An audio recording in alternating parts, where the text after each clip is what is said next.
Write short notes on any two of the following: A. University wits.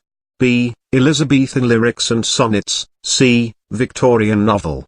D. Modern prose drama. E. Metaphysical poets. F. Georgian poetry. Write short notes on any two of the following: A. Chaucer. B. William Wordsworth. C. Alexander Pope. D. G.B. Shaw. 3. Attempt a critical appreciation on any one of the following. A. Thou art to all lost love the bost, the only true plant found, wherewith young men and maids distressed and left of love, are crowned when once the lover's rose is dead. Or laid aside forlorn, then willow garlands, bout the head, bedewed with tears, I warn when with neglect, the lover's bane, poor maids rewarded be, for their love lost their only gain is but a wreath from thee. B. A slumber did my spirit seal, I had no human fears, she seemed a thing that could not foil the touch of earthly years. No motion has she now, no force.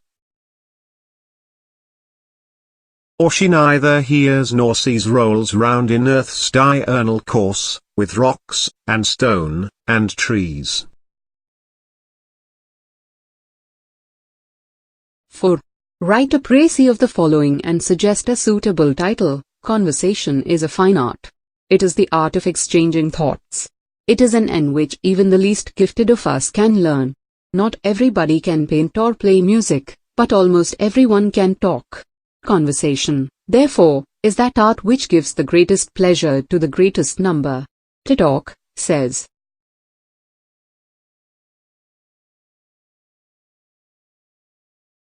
R.L. Stevenson, is our chief business in the world, and talk is by far the greatest source of pleasure. It costs nothing in money, it is all profit. One completes our education, founds and maintains our friendship, and can be enjoyed at any age and in almost every state of health. Conversation is indeed the most easily teachable of all the arts. All you need to do in order to become a good talker is to find a subject that interests you and your listener. There are, for example, numberless hobbies to talk about. But the important thing is that you must talk about the other fellow's hobby rather than your own. Therein lies the secret of your popularity. Talk to your friends about the things that interest them, and you will get a name for good fellowship, charming wit and a brilliant mind.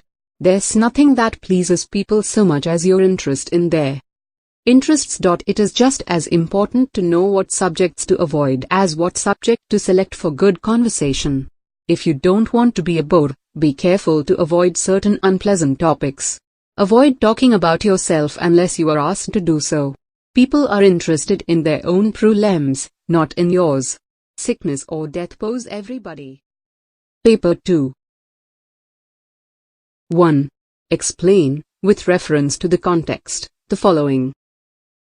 A. Yet in these thoughts myself almost they skinning, haply I think on thee, and then my state, like to the lark at break of day arising from sullen earth, sings hymns at heaven's gate.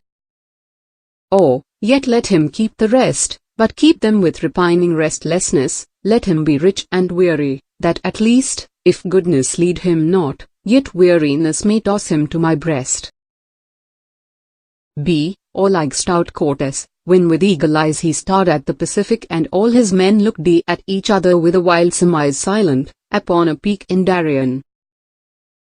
Or, be through my lips to unwaken earth the trumpet of prophecy. O wind, if winter comes can springs be far behind? C. Shadwell alone, of all my sons, is he who stands confirmed in full stupidity. The rest to some faint meaning make pretense, but Shadwell never deviates into sense. Or, sinking he left his drugget robe behind, borne upwards by a subterranean wind. The mantle fell to the young prophet's part, with double portion of his father's art. D. Numb were the beadsman's fingers, which he told his rosary, and while his frosted breath, like pious incense from a censer rolled, seemed taking flight for heaven, without a death, parsed the sweet Virgin's picture, while his prayer he saith. Or, he ventures in, let no buzzed whisper tell all eyes be muffled, or 100 swords will storm his heart, love's feverish citadel. 2. Appreciate critically any two of the following: A. A consolation. B. On first looking with Chapman's Homer. C. Ode to the Nightingale. D. The Gifts of God. 3. Consider Dryden as a satirist with reference to Mac Flecknoe. Or, discuss Mac Flecknoe as a comic poem. 4. Discuss The Eve of St. Agnes as narrative poem.